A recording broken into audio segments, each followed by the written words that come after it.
مصطفى مصطفى منبع للصفا سيد الأنبياء مشعل في الوفاء كان في عطفه لليتامى دفاع.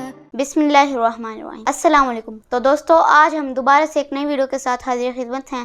جیسا کہ ہم نے پچھلی ویڈیو میں حضرت ادریس علیہ السلام کا ذکر خیر کیا تھا، تو آج ہم حضرت ہود علیہ السلام کا ذکر خیر کریں گے. تو چلتے ہیں عمار بھائی کی طرف. جی عمار بھائی، ہمیں حضرت ہود علیہ السلام کا واقعہ سنائیں. بسم اللہ الرحمن الرحیم. حضرت ہود علیہ السلام اللہ تعالیٰ کے رسول ہیں. قرآن حکیم نے 7 مرتبہ ان کا ذکر کیا ہے.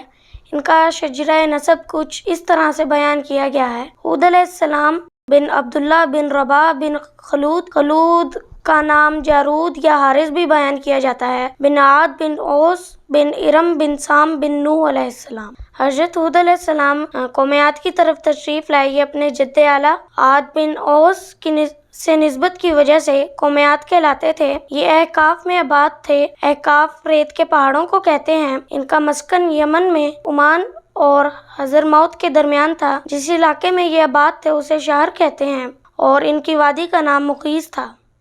عمار بھائی، حضرت ابن عباس رضی اللہ عنہ نے تو فرمایا ہے کہ احقاف ایک پہاڑ ہے شام کے اندر، تو آپ یمن کا ذکر کریں. جی، یہ ایک قول ہے جس میں اختلاف ہے، اسے ہم آگے جا کر انشاءاللہ ذکر کریں گے.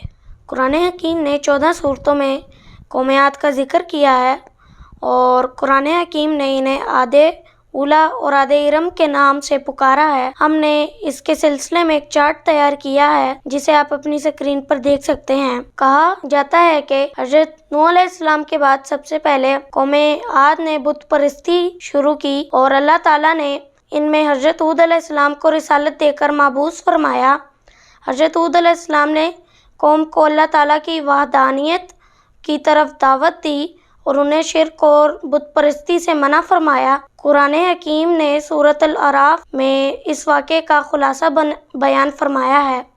سورۃ الاعراف میں آیت نمبر 65 کا ترجمہ کچھ یوں ہے: اور ہم نے قوم عاد کی طرف ان کے قومی بھائی ہود علیہ السلام کو بھیجا. انہوں نے کہا، اے میری قوم، تم اللہ کی عبادت کیا کرو، اس کے سوا کوئی تمہارا معبود نہیں. کیا تم پرہیزگار نہیں بنتے؟ قوم نے حضرت ہود علیہ السلام کی نافرمانی کی اور انہیں جھٹلایا، تو اللہ تعالیٰ نے انہیں سخت عذاب سے دوچار کر کے ہلاک کر دیا اور انہیں نشان عبرت بنا دیا. ابن قتیبہ نے بیان کیا ہے کہ ان کے 13 قبیلے تھے اور وہ سب ارم نامی شہر میں آباد تھے. جی بالکل.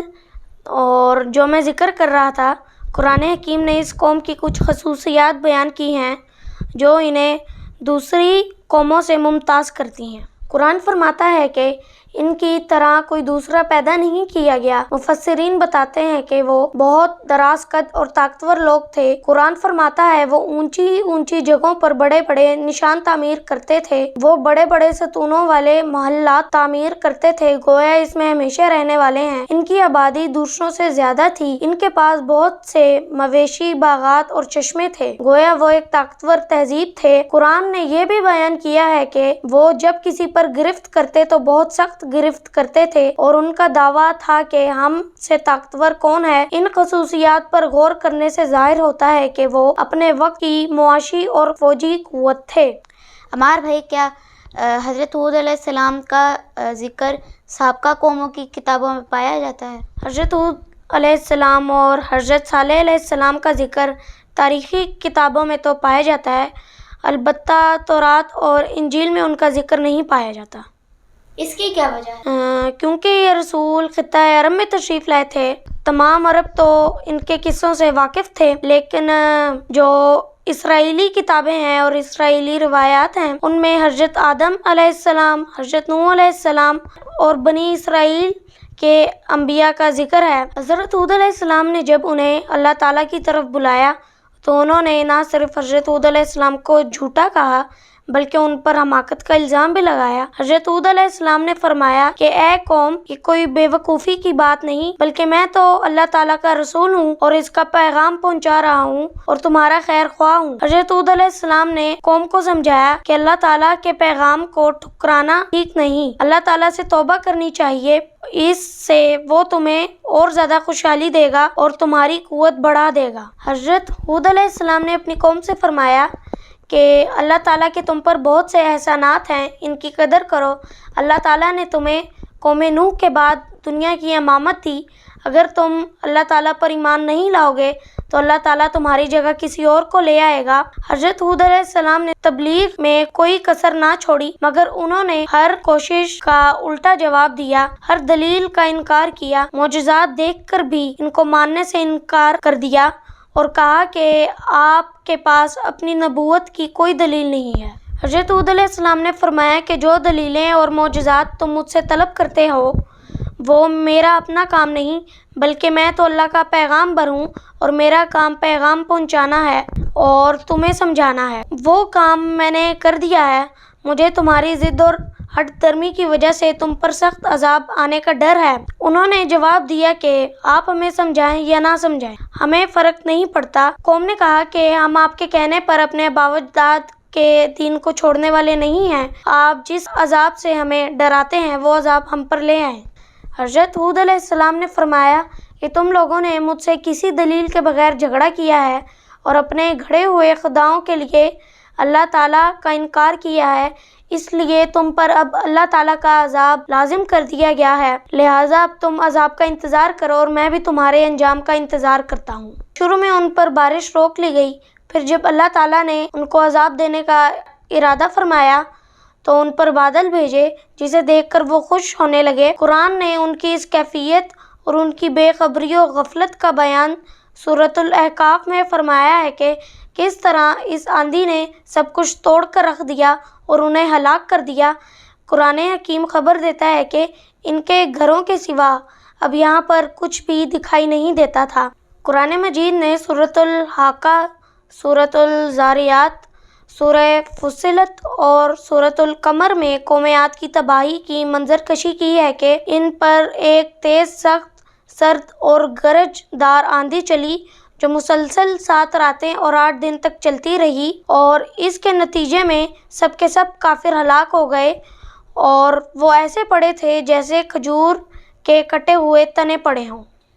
کہا جاتا ہے کہ یہ آندھی بدھ یا جمعے کے دن شروع ہوئی تھی۔ جی بالکل، قصص الانبیاء میں ایسے ہی آیا ہے۔ اللہ تعالیٰ فرماتے ہیں کہ ہم نے ان پر نحوست کے دنوں میں ایک بے برکت اور تیز آندھی اس لیے بھیجی کہ ان کو ان کے انکار و تکبر کے سبب سے دنیا اور آخرت کے عذاب کا مزہ چکھائیں۔ وہ ہوا ایسی تھی کہ جس پر سے گزرتی تھی اسے ریزہ ریزہ کر کے چھوڑتی تھی۔ قرآن مجید بیان کرتا ہے کہ اللہ تعالیٰ نے حضرت ہود علیہ السلام اور ان کے ساتھیوں کو اپنی رحمت سے نجات بخشی اور کافروں کی جڑ کاٹ کر رکھ دی۔ حضرت ہود علیہ السلام کی دعوت اور قوم عاد کے کفر و انکار کا اگر خلاصہ بیان کیا جائے تو کچھ اس طرح نظر آتا ہے کہ حضرت ہود علیہ السلام نے انہیں بت پرستی ترک کرنے اور اللہ تعالیٰ اور اس کے رسولوں پر ایمان لانے، آخرت کا خوف کھانے، برے اعمال ترک کرنے، توبہ و استغفار کرنے، اللہ تعالیٰ کی نعمتوں کی قدر کرنے اور اگلے لوگوں کے انجام سے عبرت حاصل کرنے کی تبلیغ کی۔ قوم نے اللہ تعالیٰ کا انکار اور رسولوں کی تکذیب کی، دلیلوں اور معجزات کا انکار کیا، اللہ تعالیٰ کی نشانیوں کو تکبر سے مسترد کر دیا اور اپنی قوت پر غرور کا اعلان کیا۔ حضرت ہود علیہ السلام پر جنون اور بے وقوفی کا الزام لگایا، معجزات اور دلیلوں سے عاجز آ کر عذاب مانگنے میں جلدی کی۔